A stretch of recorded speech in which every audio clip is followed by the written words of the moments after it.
Alright, welcome to the Retro Gamer, where in today's episode we are going to talk about all the crazy, unsubstantiated leaks, rumors, and hearsay, scuttlebutt, cooler talk, whatever you want to call it, in a fantastic segment here called The Gamer's Gossip.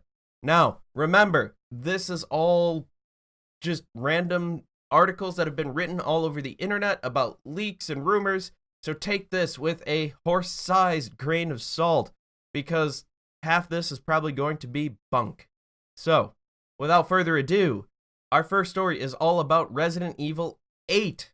8. Can you believe there's been that many? Not including the spin-offs and remakes? Well, according to the AestheticGamer, aka DuskGolem, Resident Evil 8 has been in development since 2016.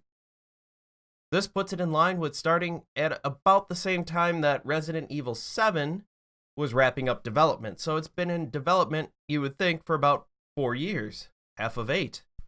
This is coming directly from the Aesthetic Gamer's Twitter. There's a version of Resident Evil 8 that was in development since late 2016, though it went through a pause during 2017 due to needing more hands on the Resident Evil 7's DLC and Resident Evil 2, which was behind schedule at the time. Still, there was a Resident Evil 8 version that was in the works for a few years. However, it actually got officially scrapped, and the project rebooted only like 6 or 7 months ago. So the final Resident Evil 8 version hasn't been in development for a full year yet. Now, these reboots often go faster because some assets and such are carried over, but don't expect Resident Evil 8 anytime soon. He goes on to say, there also won't be any Resident Evil remakes out in the next few years after Resident Evil 3. There's a couple of other Capcom games being rebooted in the same vein as RE2 and RE3, though in the RE engine, which should be pretty soon. There's another Resident Evil game which will probably release next year, but it's not a remake or RE8. And that's all I'm going to say. Now don't bother me about RE for a while, please. So, that's a pretty hefty rumor that the Aesthetic Gamer, DuskGolem, is spouting out right there. Pretty interesting. Now the question is, why should we trust him?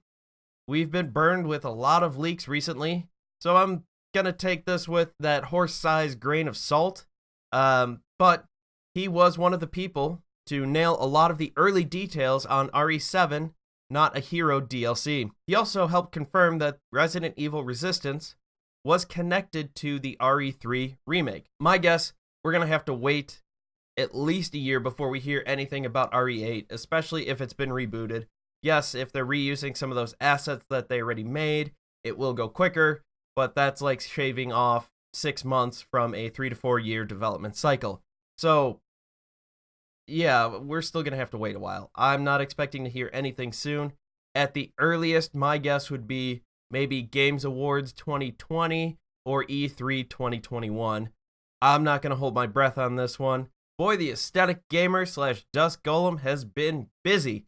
Not only have they talked about Resident Evil 8, but they're now talking about Silent Hill. Yes, Silent Hill is supposed to be making a comeback with not one, but two games. That's if the rumors are true, of course. Again, we turn to the Aesthetic Gamer, aka DuskGolem, as our source of information. In other news, while I'm dropping this stuff, and I think I could talk about this, I'll mention there's a couple new Silent Hill games in the works. Konami, about 2 years ago, reached out to various developers to pitch ideas for 2 Silent Hill games.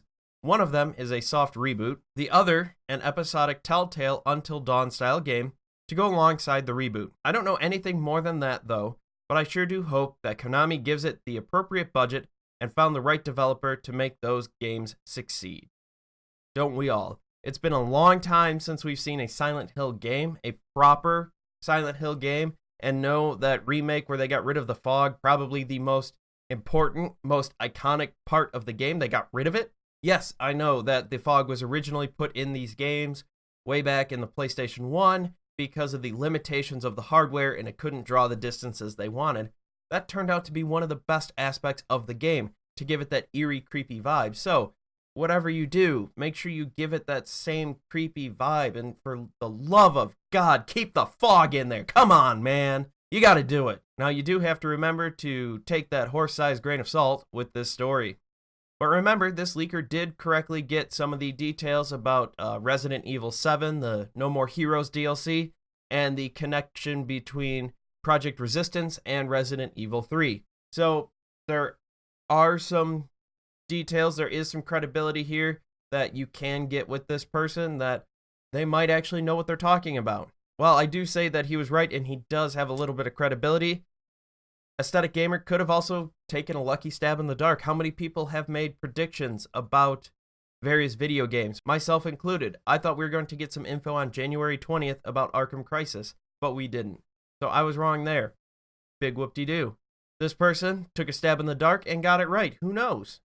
There's no way to prove either way until we see either Silent Hill or some announcement about RE8. Now, we haven't had Silent Hill in a long time. Some of the best stuff that came out was that PT demo that was on PlayStation that is impossible to find now. That was developed with Kojima and Guillermo del Toro. That thing was scary as hell and absolutely fantastic. I think they did a great job on it. That was supposed to be a big tease for a Silent Hill game starring Norman Reedus. We all know how that one turned out. It turned into Death Stranding, I wouldn't say critically acclaimed game. I'd say everything was split down the middle on that, pretty 50-50. Either you loved it or you hated it. There didn't seem to be any in between in it. I haven't played it yet. I don't own a PlayStation, but I will be looking forward to this coming out on PC when it does sometime soon. Our third story here in the Gamer's Gossip is all about our favorite lovable, adorable, cute, and cuddly number one favorite Bandicoot, Crash. I love these games. I remember playing these over at a buddy's house, and we'd play Crash 2 on PlayStation for hours upon hours. We thought it was one of the hardest games, and it is difficult, don't get me wrong, but boy was that a lot of fun to waste a lot of hours. So, Crash burst back onto the scene June 30th, 2017 on the PlayStation 4. Then, a year later, you could play the Sane Trilogy on PC, Xbox, and the Nintendo Switch, soon to be coming to your local Samsung fridge. Since Crash has been on the minds of a couple million people, about 10 million at the bare minimum, because that is about how many copies have been sold as of February 2019. So, a lot of people are thinking about Crash Bandicoot, not to mention all the people who also found Crash on the Nitro Kart Refueled. Another great game. I love those kart racers. It's a lot of fun. More of a Mario Kart guy, but I can still appreciate the Crash Kart series. So it only makes sense that we are hearing some rumors, although this rumor was initially started way back in October, on October 21st, 2019. This is when the rumor started that Crash would join Super Smash Bros. Ultimate. This is supposed to happen as he is supposed to be, allegedly, the rumor has it, the scuttlebutt says, the cooler talk Jimmy told me, that Crash will be joining as the first fighter in the new Season 2 Fighter Pack. Why should we believe this rumor? Why should we go along with this? Well, Mandy Can has stated that Byleth would be the last fighter in the Season 1 pack. Mandy decided to make that claim on October 21st, 2019. Well, guess what? She was right. She also tweeted out that Crash would be the first one in Season 2. So she correctly guessed that. Again, no idea if there is just a stab in the dark or if this was actually true. She has some kind of insider information. Either way, it's kind of exciting to see that she got that one right, and now that she has guessed that Crash is coming in this next pack, I think it would be a great addition.